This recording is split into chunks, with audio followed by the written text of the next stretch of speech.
interfere na mind yake bwana, sasa inakuwa kwa another thing.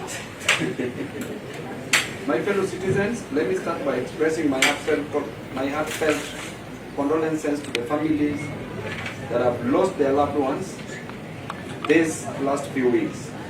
I feel your pain, and I know it will take time before meaningful healing comes. Those nursing injuries from the brunt of Ruto's forces in hospital beds and at home, I wish you quick recovery. May God console you.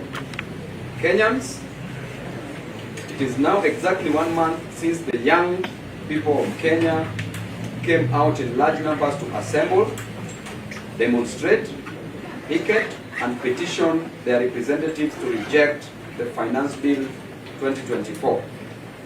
The Gen Zs and millennials and Kenyans of goodwill, some young in body and some young at heart, stood together to say no to an oppressive tax regime. They also spoke. So I start again.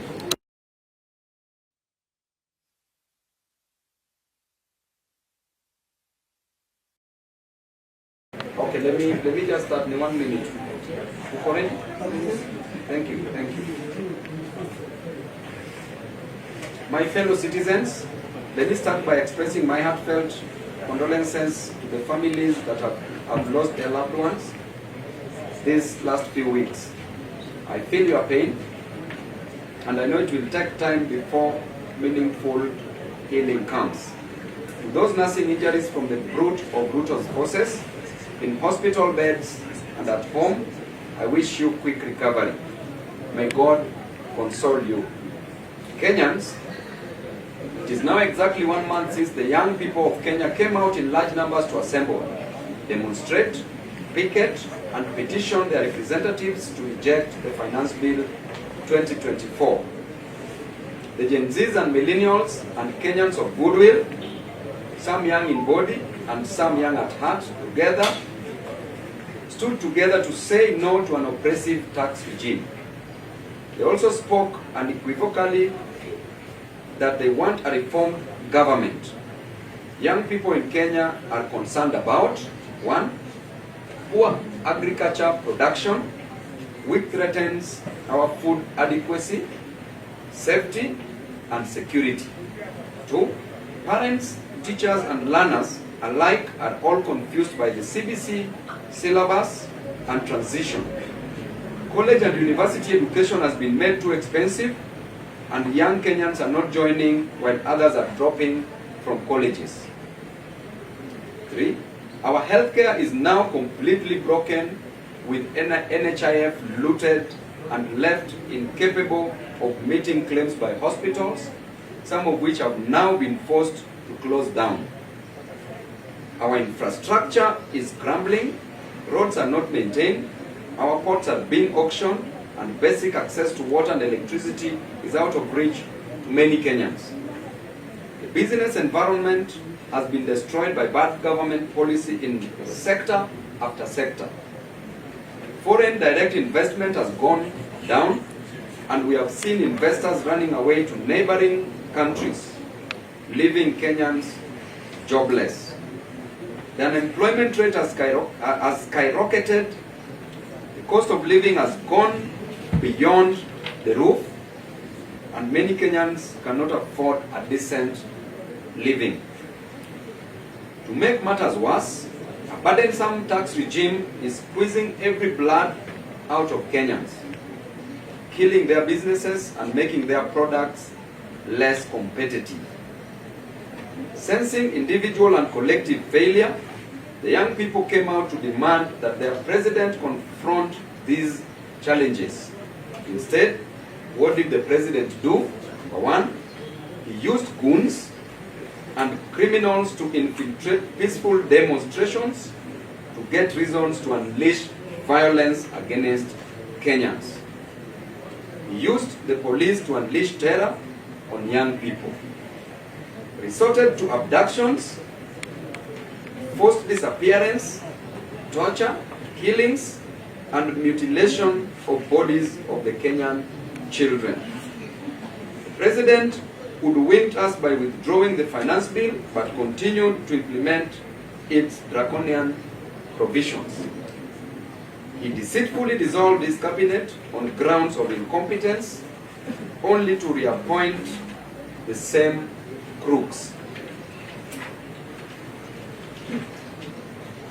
He completely refused to listen to the issues raised by Kenyans, and instead he raided the opposition to appoint cabinet secretaries in a bid to weaken oversight against his government and to gain cosmetic stability, to consider the next general election and to ignore this and the next generation.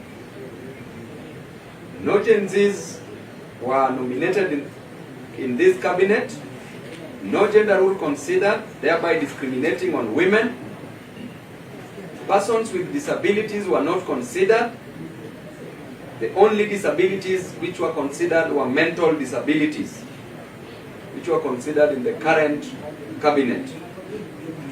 Fellow Kenyans, these last few weeks, I have been to the mortuaries in this country helping desperate parents, siblings and relatives, neighbors and friends identify the bodies of their loved ones brutally murdered and bodies dumped in quarries or wrongly registered to conceal murder by the state.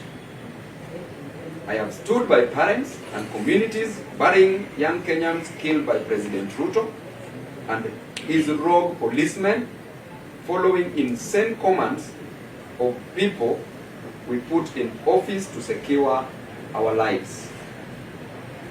As I speak today, so many parents and relatives are still distressed and emotionally broken as they try to search for their young children abducted by this dangerous regime. President Ruto has turned Kenyans against each other. Now he is trying to isolate some tribes and some ages and some regions to divide us some more. I want to say categorically that President Ruto is the real problem in this country. He is the real problem that this country is facing. He is the stumbling block to the modest reforms Gen Zs are asking for.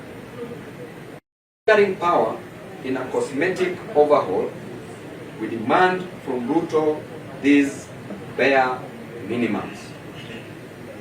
Pay to the families who've lost their loved ones 1 million Kenya shillings for funeral expenses they are incurring. Number 2, compensate the bereaved families at 10 million Kenya shillings each for the excruciating pain, agony, and suffering you have put them through. Declare a mourning day and hold a national funeral service mass in honor of the patriots you have killed. Pay all the medical expenses for the young people who have been brutalized by the police upon your instructions. Release all the young Kenyans that you abducted and continue to hold incommunicado. Release them today. Drop all the trumped-up charges you have pressed against innocent Kenyans who were arrested while calling for good governance of their country. Mr. President, you don't seem to get it. Young Kenyans are mad and angry and stressed, and they can't believe we just can't get a single thing right out of their modest demands.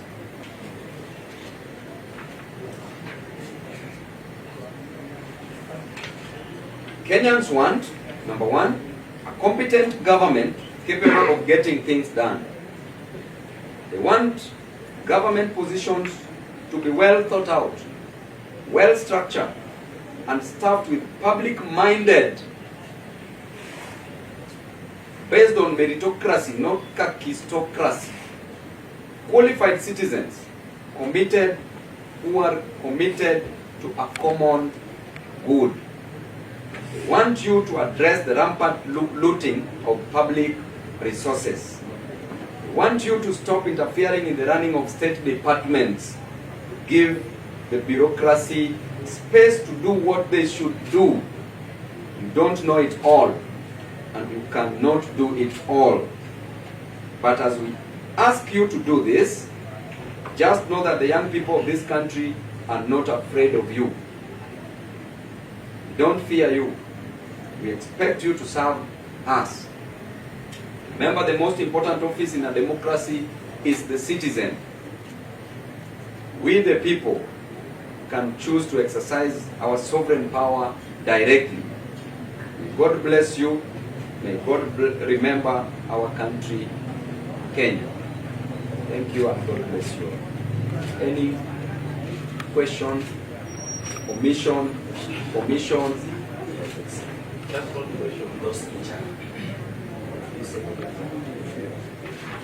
We said clearly that those who have been injured, the medical bills should be taken care of by the government, and also should be compensated because of the infringement of their right to demonstrate. And if we can't do that, there's a process, a judicial process, that is going to take place to file for a constitutional petition. And number one, the orders we shall seek is declaration of violation of human rights. There shall be, we shall seek compensation. There shall be damages that we shall want. And that cost of litigation shall be borne by the respondent, that is the state. ODM officials have now joined the government. Have they cut these deals on the Gen Z blood? At the same time, is ODM dead? Now, I'm here as Honorable Dr. Babu Owino. ODM has a spokesperson that can speak on behalf of the party, and that is the party Secretary General. I'm speaking on behalf of Kenyans who are agonizing because Ruto is antagonizing instead of organizing this country, and therefore he should be disorganized by Kenyans. So on matters ODM, those who accepted these positions, Gen Zs cannot come out to fight for you, and then you behave like hyenas. Gen Zs died, people died, other Kenyans died because of this. You are not party to it. Why should you accept these positions? That is a show of greed, and that should never be tolerated. That is a decision I'm giving as Babu Owino, not as ODM, although I'm in ODM. Now they are saying, the Gen Z are saying, it's high time Babu Owino to exit ODM. What do you think? The Gen Zs are saying that, we Gen Zs have said that. They are saying, Approaching you as the new opposition. Yeah, actually, from today henceforth, I'm the chief opposition leader because there are so many jokes doing rounds.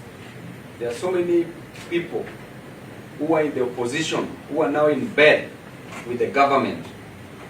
My interest is to fight for Kenyans. It pains me to see a person who was a fellow member of parliament joining government.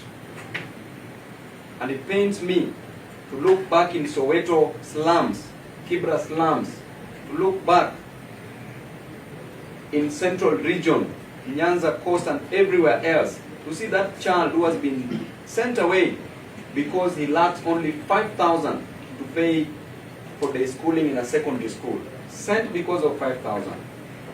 I'm so pained to see that child who's stuck in hospital cannot be treated because they lack money.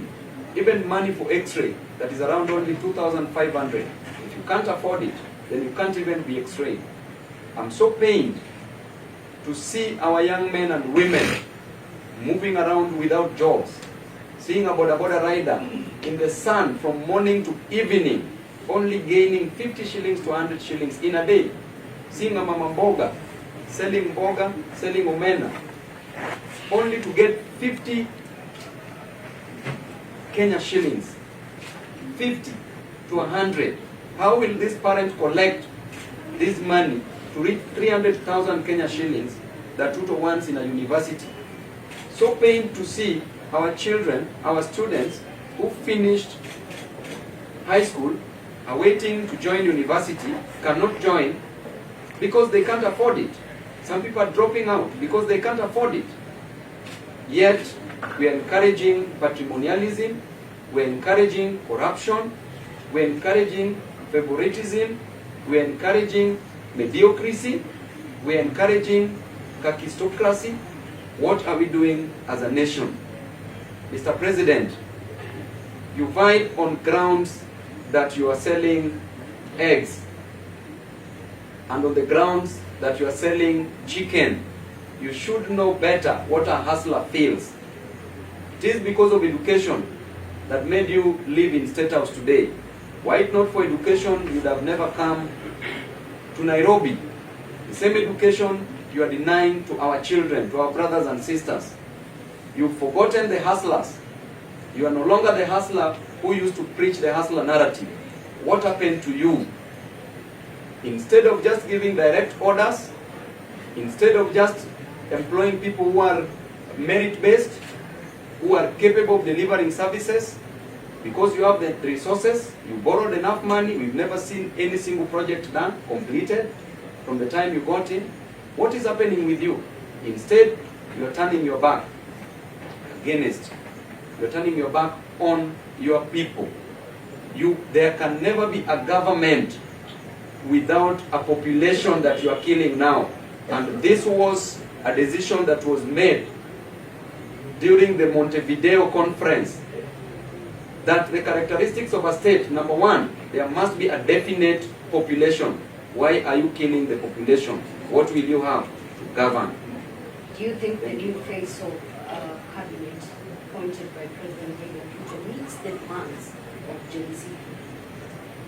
The new face of cabinet does not meet any demand, not of the Gen Zs, not obeying even the 2/3 gender rule as enshrined in the Constitution, as envisaged in the Constitution.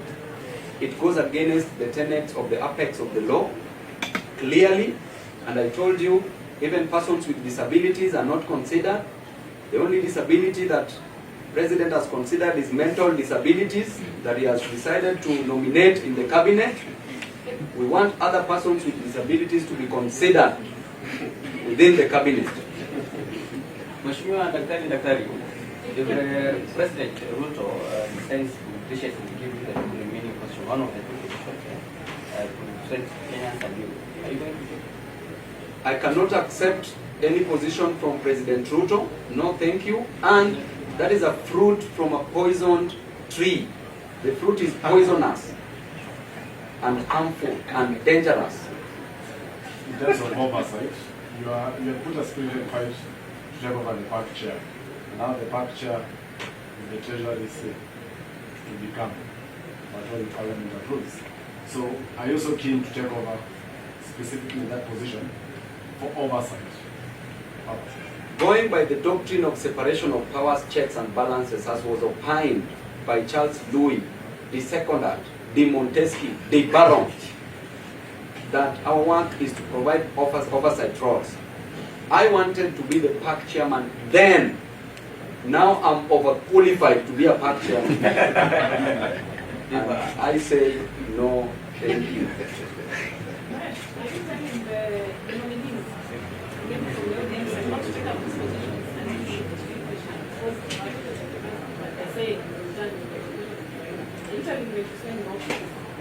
I'm clearly saying that that is not the interest of the people. It is not what the people wanted. These people were never seen anywhere, not even protecting the interest of the Gen Zs. Why should they rush to take these positions? These positions, let Ruto as a person appoint his people. This is his government. We want competent people. We don't want him to invade opposition, but the work of opposition is to provide checks and balances, is to ensure that the government delivers that which they promised unto the people. Please, please, please pump me with more questions and ready to answer. Sufficiently answered? Thank you very much and God bless you all. You are welcome.